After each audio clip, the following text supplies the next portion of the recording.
Трудотерапия, работа с компютри, масажи, нагревки, фитнес с велоергометър и бягаща пътека.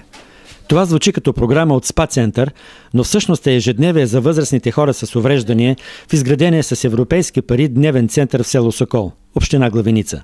30 самотни хора от селото вече няколко месеца идват всеки ден тук, за да осмислят живота си и да избягат от самотата. Специално аз съм много доволна, тъй като съм сама. Мъжа ми преди 2 години почина, децата ми не са тук. Аз от 27 години съм сама, съм станала млада удовица и тук ми е добре, съм помежду хората. Весело ми.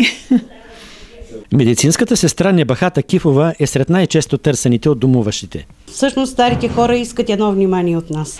От нашия персонал, целият наш персонал, постоянно си мерят кръвното, даже са в добро емоционално състояние, откакто посещават центъра.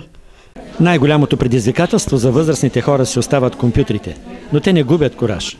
Поне името си да пишем, да си свържем с децата ни, които са в чужбина.